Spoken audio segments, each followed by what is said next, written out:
Assalamualaikum warahmatullahi wabarakatuh. Selamat datang di video pembelajaran matematika bersama saya, Multazam. Hari ini kita akan mempelajari salah satu materi matematika, yaitu tentang vektor. Nah, sebelum kita masuk lebih jauh terkait vektor, mari kita sama-sama menonton video yang berkaitan dengan manfaat vektor dalam kehidupan sehari-hari. Berikut videonya. Penerapan vektor banyak ditemui dalam kehidupan sehari-hari. Contohnya, yang pertama, orang terjun payung.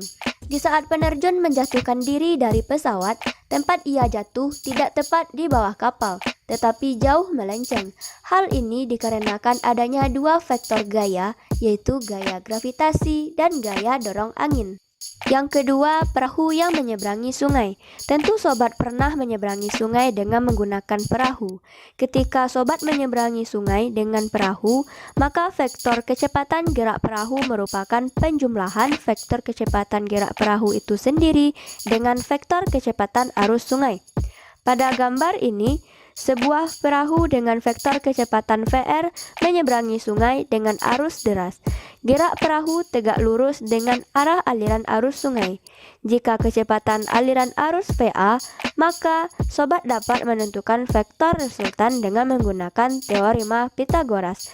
Sedangkan arah perahu dapat ditentukan dengan persamaan ini. Yang ketiga, pemanah. Pada saat seseorang pemanah menarik anak panah dari busurnya, maka arah gerak anak panah ditentukan dengan menjumlahkan vektor dari gaya tarik tali di kedua ujung busur tersebut. Yang keempat, permainan layang-layang. Orang yang sedang bermain layang-layang, maka arah layang-layang yang sedang terbang tidak lurus terhadap orang yang memegang tali, sehingga pengaruh dari vektor dapat membantu orang tersebut untuk dapat melihat layangan dengan lebih jelas. Contoh yang kelima ada kapal selam. Pada kapal selam, terdapat rongga sebagai tempat keluar masuknya air atau udara. Pada saat rongga tersebut berisi air, maka air yang keluar sama dengan berat kapal. Dengan keadaan ini, kapal selam dapat mengapung. Namun, ketika rongga udara dibuka, maka volume air dalam rongga akan bertambah. Keadaan ini mengakibatkan kapal selam tenggelam. Nah, berikut ini adalah materi pokok yang akan kita pelajari terkait vektor. Yang pertama, kita akan belajar pengertian vektor, apa sih yang dimaksud dengan vektor. Kemudian kita masuk ke vektor basis dan aturan penulisan. Di sini kita akan belajar cara penulisan, kemudian simbol-simbol dalam vektor, dan cara penulisan vektor dalam bentuk vektor basis. Selanjutnya kita akan belajar menghitung panjang vektor dan menghitung sudut antar dua vektor. Kemudian kita juga akan belajar operasi vektor, dan yang terakhir kita akan belajar bagaimana skalar dan vektor pada 2 dimensi dan 3 dimensi. Berikut ini adalah perbedaan antara vektor dan skalar. Nah, dua istilah ini itu sering sekali kita dengar dan kita belum tahu apa sebenarnya perbedaannya. Kebanyakan orang masih bingung apa perbedaan antara vektor dan skalar. Nah, vektor adalah besaran yang mempunyai arah. Yang contohnya itu adalah kecepatan, momen dan gaya maksudnya, percepatan, berat, dan tegangan. Jadi ini adalah contoh-contoh satuan yang menggunakan vektor. Kemudian skalar. Skalar adalah suatu besaran yang tidak mempunyai arah. Jadi jika vektor memiliki arah, maka skalar tidak memiliki arah. Nah, ini adalah contohnya. Tinggi benda ialah 2,1 meter. Jarak antara kedua tiang itu ialah 3 meter. Suhu badan anak adalah 32 derajat. Nah, ini adalah contoh-contoh dari skalar. Jadi dia tidak punya arah tertentu. Contohnya itu adalah ketinggian, kemudian panjang, kemudian suhu, ya, luas, panjang, volume, energi, kalori, bilangan-bilangan real itu masuk di dalam skalar. Next, pengertian vektor. Vektor adalah besaran yang mempunyai besar dan arah. Tadi sudah kita bahas ya. Penulisan vektor biasanya memakai huruf kecil. Misalkan U kecil seperti ini, V kecil, T kecil, dan seterusnya. Atau dengan huruf besar. Misalkan vektor AB, vektor BC, vektor AC, dan seterusnya. Besar vektor itu artinya adalah panjang vektor. Arah vektor artinya sudut yang dibentuk dengan sumbu X positif. Jadi jika ditanya arah vektor, maka yang ditanya adalah sudut apa yang dibentuk vektor tersebut dengan sumbu X positif. Nah, coba sekarang perhatikan gambar berikut. Di sini ada vektor AB ya. Gambar tersebut menunjukkan sebuah vektor dengan keterangan sebagai berikut. Jadi titik A sebagai titik pangkal vektor atau titik inisial, kemudian titik B sebagai titik ujung vektor. Jadi ini ya, ini titik pangkal atau biasa disebut juga inisial point. Kemudian titik B itu sebagai titik ujung vektor atau biasa juga disebut terminal point atau titik terminal. Vektor tersebut dinotasikan atau ditulis dengan vektor AB. Jadi AB berarti dengan titik terminalnya A dan titik pangkalnya A dan titik terminalnya B. Jadi dituliskan vektor AB. Atau vektor U. Bisa juga ya. AB. Jadi vektor AB itu artinya adalah B dikurang A. Next. Aturan penulisan pada vektor dan vektor basis. Jadi ini aturan penulisan pada vektor ya. Jika suatu ruas garis menghubungkan titik A dan B dari A ke B, jadi maksudnya ini adalah titik A-nya itu sebagai titik pangkal dan B-nya sebagai titik terminal. Jadi dari A ke B, jadi panahnya ya, dari titik A ke B, maka vektor itu ditandai dengan AB huruf tebal. Jadi vektor itu bisa dituliskan dengan seperti ini ya, huruf tebal. Jadi kalau misalkan AB huruf tebal seperti ini, berarti kita bisa tahu bahwa ini titik pangkalnya di A, terminalnya di B. Atau dengan AB tanda panah di atas, atau AB garis lurus, bisa juga AB dengan panah di bawah ya, sama saja. Atau AB juga dengan garis di bawah, dan dapat pula dengan huruf kecil U tebal, atau U dengan garis di atas, atau U dengan garis di bawah. Jadi ini adalah macam-macam cara penulisan vektor. Kemudian panjang vektor. Panjang vektor dinotasikan dengan dua garis seperti ini ya, mirip mutlak tapi bukan mutlak. Misalnya panjang vektor AB. Jadi panjang vektor AB itu dapat dituliskan dengan simbol seperti ini. Jadi kalau ada simbol seperti ini, maka dibaca adalah panjang vektor AB. Oke, next. Vektor 0. Simbol vektor 0 adalah 0 dengan garis atas ya. Dan vektor 0 adalah vektor yang panjangnya 0 dan arahnya tak tentu. Jadi ini panjang vektor 0 itu sama dengan 0. Jadi jika ada vektor 0, maka bisa kita langsung simpulkan bahwa panjangnya vektor 0 adalah 0 dan tidak memiliki arah atau arahnya tidak tentu. Selanjutnya vektor posisi. Setiap ruas garis yang menghubungkan dua titik, misal titik O ke titik ujung P, berarti ini titik pangkal, ini titik terminal ya, maka lambang vektor sesuai dengan nama titik ujungnya yang ditulis dengan huruf kecil. Jadi ini cara penulisan ya. Misalkan vektor OP, nah itu sama dengan vektor P kecil. Jadi vektor posisi titik P adalah P kecil. Jadi kalau misalkan tentukan vektor posisi dari OP, maka kita bisa langsung menyimpulkan bahwa vektor posisinya adalah vektor P kecil. Seperti itu. Next, arah vektor. Nah, arah pergeseran suatu vektor dinotasikan dengan pasangan bilangan yaitu matriks AB. Atau ini juga biasa disebut sebagai komponen ya.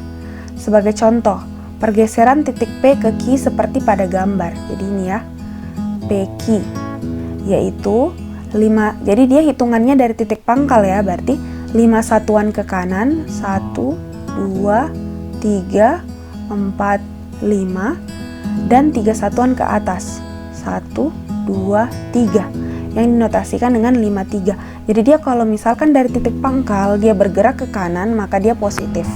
Kalau dari titik pangkal dia bergerak ke kiri, maka dia negatif. Nah, sama halnya juga untuk yang ke atas dan ke bawah. Kalau misalkan dia ke atas dia positif, ke bawah dia negatif. Jadi ini A-nya 5, B-nya 3. Jadi komponennya ya, berarti yang horizontal itu A, yang vertikal itu B, atau yang A itu mewakili sumbu X, yang B itu mewakili sumbu Y. Nah, ini disebut sebagai elemen atau anggota vektor PQ atau biasa juga disebut sebagai komponen vektor PQ. Jadi sama ya istilahnya, kalau elemen, anggota, komponen, maka yang ditanyakan adalah AB-nya atau matriks AB-nya. Next, vektor basis. Nah, ini cara penulisan dengan aturan vektor basis. Jadi misalkan ada vektor U dengan komponen A, B terletak di R2. Makna R2 ini adalah dia memiliki dua anggota di dalam vektornya, atau kita bisa sebut sebagai matriks berordo 2. Jadi dia punya dua anggota ya. Maka vektor basis U itu bisa dituliskan sebagai AI tambah BJ. Nah ini kan komponen U adalah A dan B. Maka vektor U ini jika kita mau cari vektor basisnya, maka bisa langsung kita tuliskan menjadi AI dan BJ. Jadi dia diwakili oleh I dan BJ. Nah, vektor U ini kalau memiliki dua komponen, maka maknanya dia terletak di dimensi 2. Nah, apa contoh dimensi 2? Bangun datar ya. Persegi, persegi panjang, segitiga itu masuk di dimensi 2. Sedangkan vektor V, A, B, C terletak di R3, berarti dia berordo 3, berarti dia punya 3 anggota ya. Maka vektor basisnya V itu bisa dituliskan menjadi AI tambah BJ tambah CK. Jadi dia A berdampingan dengan I, B berdampingan dengan J, C berdampingan dengan K. Nah, kalau misalkan untuk vektor di R2 itu mewakili dimensi 2, maka untuk yang R3 ini dia mewakili dimensi 3. Jadi kalau ini dia mewakili X, Y, kalau ini dia mewakili X, Y, Z. Ini yang dimiliki oleh dimensi 3. Untuk lebih lengkapnya kita akan belajar di subbab yang lain ya untuk yang ini. Sehingga inilah yang disebut sebagai penulisan vektor basis. Jadi kalau misalkan ada penulisan vektor seperti ini, jangan bingung. Ini dia menggunakan metode vektor basis. Nah bisa juga dalam bentuk matriks. Kalau dalam bentuk matriks yang seperti biasa ya, misal U berarti AB atau U AB. Nah ini dalam bentuk matriks. Kalau dalam bentuk vektor basis berarti seperti ini ya. Berarti U AI tambah BJ. Nah ini kalau dalam bentuk vektor basis. Oke. Next, ini ada contoh soal. Perhatikan gambar berikut. Jadi ada vektor A, vektor U, dan vektor V. Nyatakan vektor-vektor itu, vektor A, U, dan V dalam komponen A, B. Berarti disuruh cari komponennya ya. Baik, kita lihat mulai dari vektor A. Ya. Nah, kita lihat vektor A ini. Ini vektor A ya. Nah, titik pangkal vektor A adalah di O. Kita lihat O ini, dia garisnya ke sana kan? Nah, berarti dia arahnya itu kemari. Kita hitung ke kanan ya, berarti 1, 2. Kan dia ke kanan, maka pasti dia positif. Kita tuliskan 2. Nah, ini arahnya kemana? Ke atas lagi kan? Berarti 1, 2, 3, 4, 5. Berarti ini B-nya 5. Oke. Sekarang yang U. Kita lihat yang U. Ini titik pangkal ya. Nah, titik pangkal. Kita lihat panahnya ke arah sana. Berarti kita bergerak ke kiri kan? 1, 2, 3, 4. Karena bergerak ke kiri maka ini negatif 4. Sekarang dia bergerak kemana ini? Dari titik pangkal selalu ya. Oh, dia bergerak turun. 1, 2, 3. Maka di sini negatif 3. Oke, next. Sekarang yang V. Nah, kita lihat yang V. Untuk A-nya, dia bergerak di titik pangkal. Dia bergerak ke kiri. Berarti 1, 2, 3, 4, 5. Berarti 6. Berarti ini negatif 6. Dan kita lihat untuk B-nya, karena dia garis lurus, titik pangkal tetap, maka di sini 0. Oke, nah inilah komponen-komponen dari vektor A, U, dan V. Next, ini adalah contoh soal. Lagi yang nomor 2. Gambarlah suatu vektor 5 km ke arah utara. Nah, ini kita tahu ini arah ya. Berarti ini kalau utara, sini selatan, sini barat, ini timur. Nah, berarti kalau suatu vektor 5 km ke arah utara. Jadi, untuk satuan vektor itu dia beda-beda tergantung soalnya. Berarti kalau 5 km, kita misalkan setiap satu kotak itu 1 km. Berarti kita gambar, sorry ini namanya garis lurus ya. Titik pangkal, misalkan kita A ke B. Nah, ini panjangnya 5 km. Dia panahnya ke arah sana ya, karena utara di sebelah sana. Ini kan utara ke sebelah sana, berarti panahnya ke atas. Oke. Untuk bagian B, suatu gaya 10 Newton ke arah utara, 30 derajat barat. Berarti yang ini barat, yang ini utara, ini timur, ini selatan. Nah, berarti bergerak 10 Newton ke arah utara, berarti harusnya ke arah sana ya. Tapi 30 derajat dari barat, berarti bisa miring sedikit, berarti ke arah sana.